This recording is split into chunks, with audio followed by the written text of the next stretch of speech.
Samedi 17 décembre 2022, Bande Kobalandi ya Mag FM. Nazali na esengo ya présenter bino yango na mokolo lelo kasitika na banda na kopesa bino mbote pe na souhaiter bino e bandeli ya weekend malamu na mabota na bino. Basangwa lelo to fongoli yango na situation sécuritaire na est ya Congo démocratique. Esenge Libo Kangaete, général-major Ekenge Sylvain, Oazali porte-parole, il y a FRDC. Na province, il y a Nord Kivu, il y a Talisa Kibiso, situation sécuritaire, Kuna na territoire, il y a Massissi Niragongo.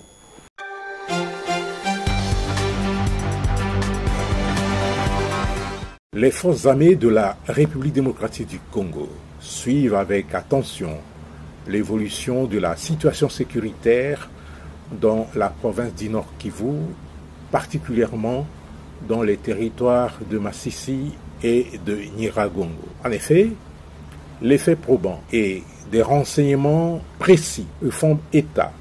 de la présence dans ces entités d'un corps expéditionnaire des militaires des forces de défense du Rwanda, chargés de perpétrer des massacres et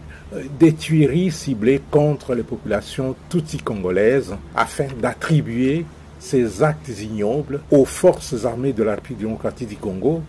et de trouver un alibi convaincant pour justifier l'agression devant l'opinion internationale. Les forces armées de la République démocratique du Congo, qui connaissent et suivent de près les mouvements de l'armée rwandaise, abusivement appelée M23, venu du Rwanda pour se livrer à cette sale besogne,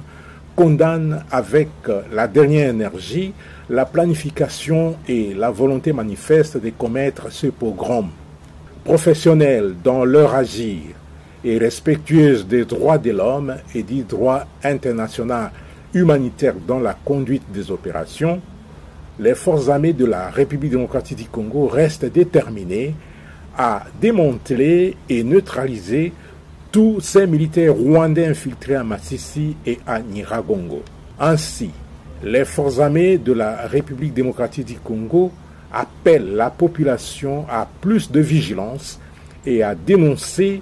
tout mouvement et toute présence suspecte afin de rentabiliser la sécurité au profit de toute la population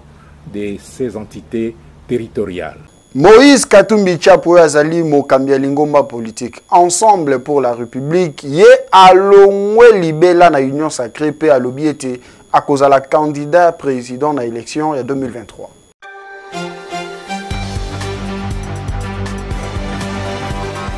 Comme la situation continue à être chaotique, je dois sauver un peuple en danger. Et je serai candidat en 2023, mais je dois avaliser ma candidature au congrès de notre parti le 19 à Lubumbashi. Donc je serai candidat parce que j'ai une vision pour mon pays et j'ai un bilan quand j'étais gouverneur et j'ai de l'expertise aussi. Je ne viens pas là pour faire de l'aventure parce que vous savez, il ne faut pas chercher le pouvoir pour le pouvoir. Je serai un président qui ne pleure pas. Je serai un président qui va trouver des solutions pour son pays. Bosimba ete na Sénat kuna bango basalaki clôture il y a session en septembre 2022.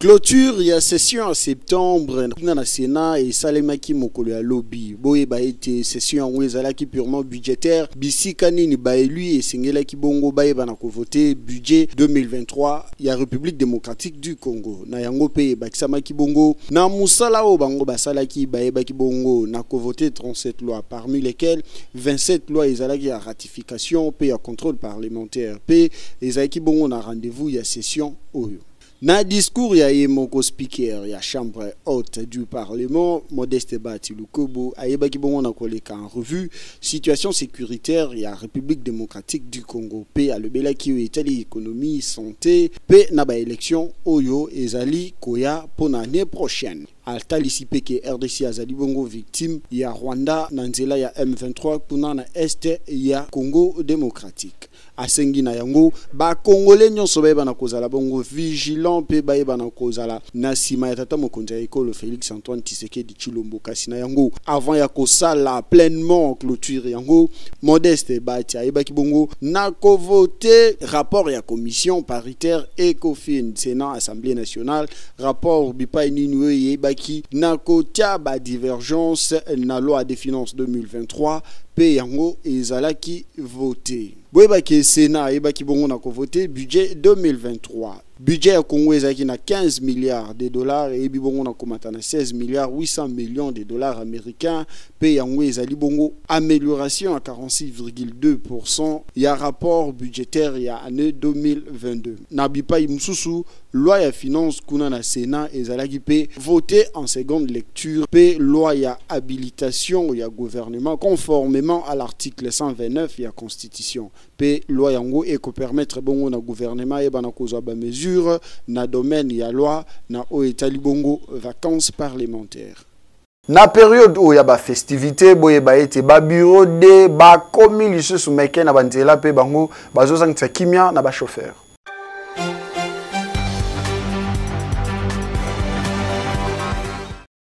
Tracasserie ya ba bureau de et pas ya ba chauffeur et komi koleka ndelo. Chauffeur ya IST oyo autaki 8e kokoma na ye na première limité mutuka e chauffer moyen ya kokende lisusu ezali te a parke mutuka pembeni ya kei koluka mai azonga boye akuta ba bureau de balingi mutuka mbala moko o tokangio babandi kowelela vola na chauffeur banoko we wape lokola bazanga kate bazomeli bango soni ekangi bango batiki chauffeur akei asale loko c'est to pe aoi awazala na motema mafara tikikar akezwa mai kuna retour na azibirode ai akangika adayo mukidara bongo te chowe mala mo babando welela na efongole ezala bongo. En tout cas, likambu ya tracasserie oyo kosila mokolo nini. Pasi eza makasi na mboka, mutu nyonso soki abimi na tongo ake koluka pona kosunga libota na ye. Kasi kotungisa baninga boye ezali malamu te po Kinshasa eza ya biso nyonso mutu akoki kolengisa muninga te. Boyoki Misala ya botongi avenue de la paix kuna na gisenso ezongaki pe ezobeta madada.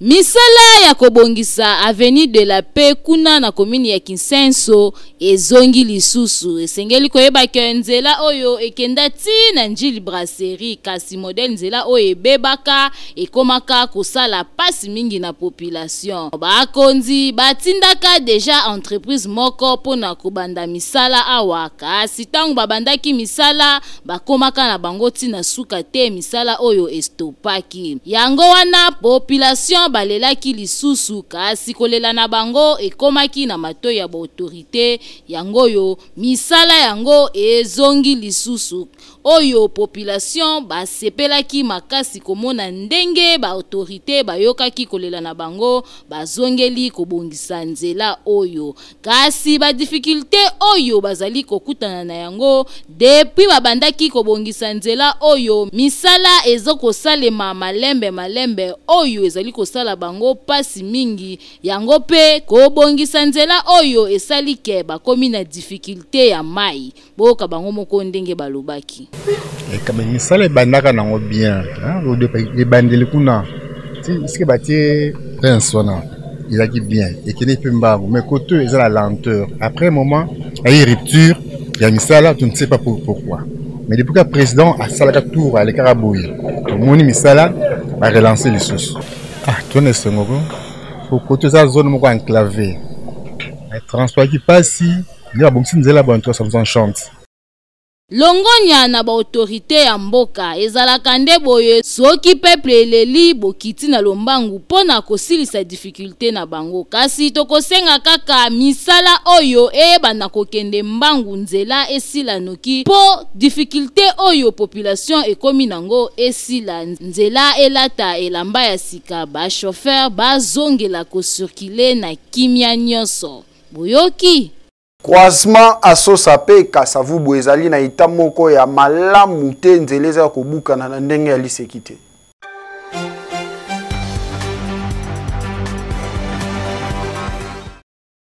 Banzela mingi ya ville province ya Kinshasa ezalaka lisusu na eta ya malamu te. Soki otamboli oko remarque que banzela bukana oyo ekoma impraticable. Awa tozali na croisement asosa kasavubu plus précisément na wenza bayaka. Binomoko botala ndenge nzela ebebi depuis mvula ebetaki mai oyo etonzi awa ekomi kosala pasi mingi na ba chauffeur pona koleka nzela oyo. Botala ndeti mutuka oyo ekati nango moto na katikati ya nzela bakomi komema batu na mukongo po bakatisa bango bamema bango esika mai ezali te. Awa botala ndenge mituka esalaka file ndien nyonso wana po nzela ezali nete kitoko te. Soki mutuka na yo ezali ya matindika komeka na yo na nzela oyo te po okopikwama. Botala ndeti oyo ebimisi milinga po radiateur chauffe lokola esangani na mai milinga ekomi kobima oyo ekomi risque makasi pona ba client. Bon, koto yo eza koto moto comprendre po si to lobi mingi to lembi to mona selo to loba te po awa ekoma libulu mo ezaki no ya muke bokunda te libulu tie mone komi ya munene bo donc alors mitu kezangi nzela na biso bata makolo na minute donc toi mal à l'aise toteka bien te puisque soki mutu ke le ba mai belé et soki ko bebisa ba biloko na biso ezokota tina ba kesi boto mona ki jour wana ba yako bwaka kar ya mabele awo bon na ebite soki bourgmestre mutatinda ki kar ango soki nani toyebi na biso te banda pe ba yako bwaka kar wana esa nango pe eloko moko te ba mai ezaka plein. Bon o elonga eza na bakisake ba konzi ba songa biso bena po parce que so boti kaka boy libulu benezo timu kazo ma libulu bat bazo koya donc yo moso filmer o nasi ozu ba image de bat bazo koya ba mitu kezo kangama même si biso batokoteka boy donc ezo pénaliser biso ma casse vraiment nzela ngo ba lo ba 0 trou eza wapi bazolia mbongo tofuta bango bakitansi metala ndenge toonyoka maobimi ndaku okweya na mai libulu mozindo makasi oyebesi kozokota te bamituka kobeba me mai muke kanivo eza te kokire bakanivo eza te donc pasi na mboka oyo. Gouverneur ya ville province ya Kinshasa Gentini Ngobila elongo na bourgmestre ya commune ya Ngiringiri est-ce que bozali komona nzela oyo te modèle ekufi boluka solution na lombangu po misala ebanda babongisa nzela po tozali na période ya mvula ya boye kitoko te tala ndenge population bakomi konyokwama yango wana population balobi bakotindika bino ti bokopela nzela oyo elata elamba esika bango basepela po boye kitoko te tandenge tie tandenge sali te makasi. To saleli bino constamment ko sûrement boyebi yango pe bien kasi constant o ezali nini to lingi to eba nini o ezali importance ya rétroviseur na mutuka.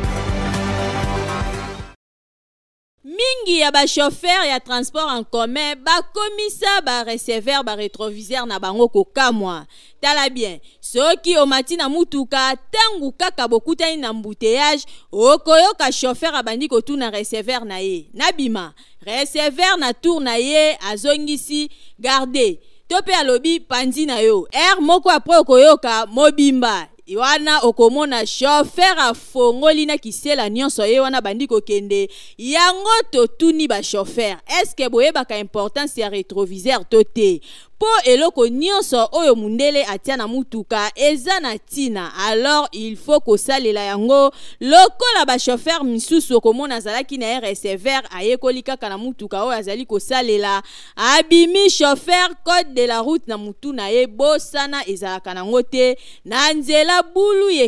yeke yango lelo tozali komona ba accident de circulation mingi ezali kosalema surtout soki receveur aza distrait et que chauffeur a précipité député okomona atuti mutuka mususu to pe mutu oyo azali koleka yango tozali ko interpeller kaka ba chauffeur bomeka nanu kobongisa ba rétroviseur na bino po bozala protéger pona ko éviter makama mingi oyo ekomelaka biso na bino na nzela. Ba chauffeur toyebaka te nani nde aloka bino soki bobongisi ekosala eloko te.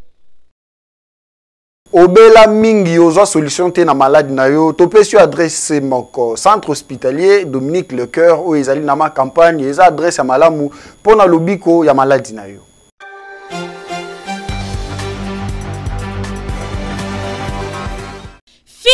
Fini makambu ya kokende ko se faire soigner na ba centre ya simandaku oyo ezali koboma ba congolais mingi po mobange na hôpital oyo ezali na ba norme sengeli yangoyo. Centre hospitalier Dominique Lecoeur eye kosunga peuple congolais azwa soin ya malonga na ndenge esengeli mwana Congo. Centre hospitalier Dominique Lecoeur okokuta awa ba pareil ya malonga ya médecine moderne ya solo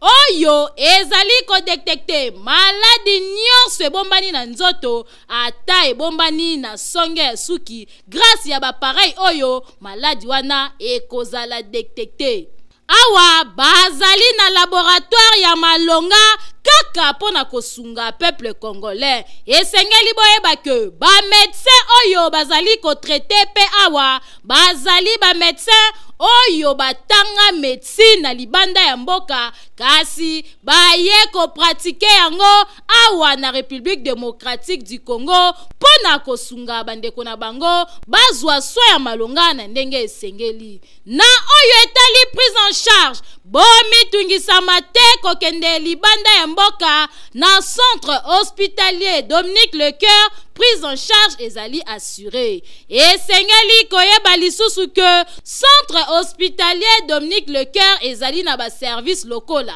chirurgie, maternité, radiologie, kinésithérapie, échographie, endoscopie. Nyonso wana kaka po basunga peuple congolais ba patient na bango bazala bien traité. Na oyo etali cas d'urgence soki obeli na ndaku ozali na possibilité ya kokoma hôpital te benga kaka ba numéro oyo po awa ba ambulance ezali bakoya kozwa yo tina ndaku pe babandi ko traité yo na kati ya mutuka tibo kokoma na hôpital. Makambo boye okomona ngo bipai nini soki na centre hospitalier Dominique Lecoeur te. Otuningai centre hospitalier Dominique Lecoeur ezwami wapi? Boki Mambangu na quartier Joli Park avenue Ring numéro 4 plus précisément na commune ya Ngaliema. Bokende na bino bikenda kenda te na ba hôpital ya Simandaku po la santé n'a pas de prix. Boyoki Yo muto umela na éjaculation précoce topé masu na ba maladie mususu oyo ya malamu te kende pa Dr Jean-Claude Die akobikso na Lombango.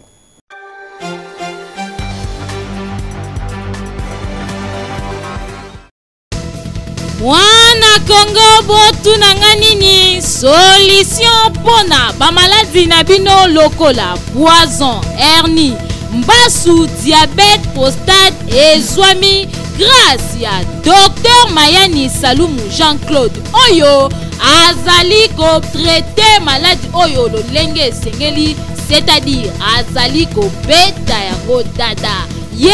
ako traiter na tonga te kaka na ba plante naturelle. Ye azali spécialiste na bokoko ye asalelaka kaka ba plante naturelle. Ozali na poison benga kaka na numéro oyo poye avant à traiter yo akosalisa yo test. Soki oza na poison okosanza pe sur place abandi ko traiter yo ye abetaka poison dada kaka na mokolo moko poison etiki yo komi tungisama te poye azali vraiment na Congo mutu ya este na o etali ba poison ayebi yango bien sorti nyonso ya poison epa na ye ezali na oliati. Ebongo na oyo etali mpese mama kimambangu po loposo na yo ekokoma propre ata poso na yo ekomaki lokola ya ligorodo epai ya Dr Jean-Claude poso na yo ekozonga normal ebongo na mbasu enga ye azali kobeta yango kitoko ata pota ekomi ya lolenge nini epai na ye lokolo ekozonga normal boka ye moko ndenge azali kopesa nga naza Dr Jean-Claude naza moto ya bokoko ya biso ya Kinshasa ya Congo eza ya mosika te ndenge bakoko batikeli biso molembo oyo nalingi na detaye bino mpasi bamutungisa mingi na maladi ya bokoko antuka ya liboso nasengi na motu nyonso oyo aza na probleme ya poison nga aza moswai ya este antuka poison ndenge etumisaka bino na miniti oyo nga naswanyaka yango journée moko naopesi okakisi mbala moko osanzi na osumbi esili obiki mbala naopesi okisi deuxième fois esili mbala moko na traité lisusu cancer libere cancer d'escale comprendre naswanye nyonso sans problème ndeko nango oza pembe ya ndanga naswanye lisusu prostate 3 jours nayebisi 3 jours antuka naswanye mbaso ebande naswanye yango journée moko so ekomi na pota osalaka mwa bato moke esila bobenga na numero oyo ezali affiché na écran okoyamba ye moko Dr Jean-Claude akoya kotraite yo ata na ndaku pe maladi na yo ekozwa solution bomitungisama te na oyo etali prix azali kotraite na prix abordable po azali na souci ya bakongolais bazala na bonne santé oyo ezali nango masano te kasi tozali koloba makambo ya solo oyo tomoni na misu awa bokoko ezali kolonga paske bokoko ezali nde mayele ya tata nzambe ye mutu asala banzete pe ye mutu apesi Dr Jean-Claude Mayani mayele na oyo etali kasa mpona kotraite bandeko na ye boyebele bobenga kaka na numero oyo bokozala desu te yo mutu atembe tika tembe po maladi na yo ekopakata awa bokoko nde bokoko oyoki Studio Liloba ezali wana po na bino balanga nzembo bobeta tu boko enregistrer album na bino to pe maxi single na ba condition ya kitoko.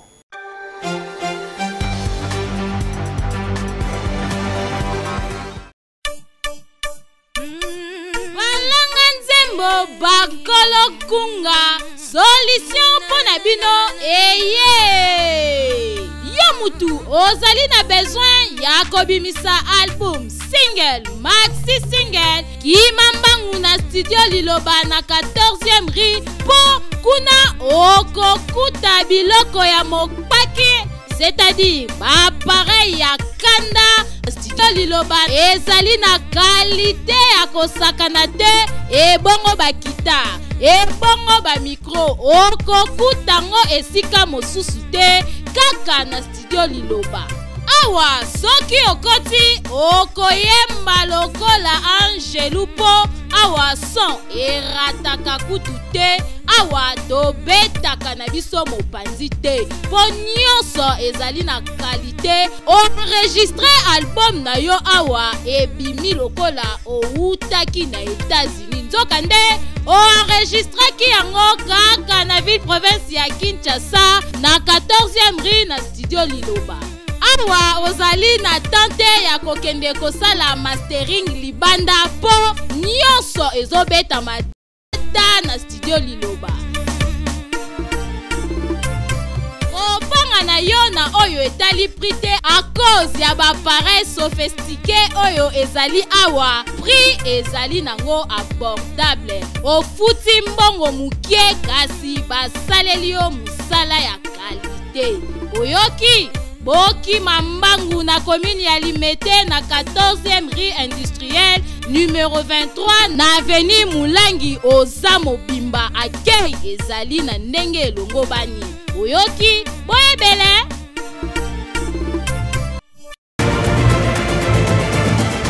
Natondisamaki na esengo ya ko présenter bino Mag FM na mokolo ya lelo tikana pesa. Joyeux anniversaire na bande ko nyonso oyo ba mona mokolo na bango ko botama lelo 17 décembre. Na ebité mvula nini kasi joyeux anniversaire na yo papa mwana mwasito mobali yeba kenga na linga kabino mingi to komi na suka pona mokolo lelo kasi tikana pesa. Merci na équipe technique ezaki na ngai papi vangu na bosanité Santos Junior tozalaki pe na Enoch Mafuka Francis Peta ezaki na sima caméra pe akozala na sima machine po ite monter yango to bosanité na ngamu ya régie DT mu ya pe Dame da Cruz makasi papa ya ba As da Cruz esengo ezaki yanga tokutani na mbala sima.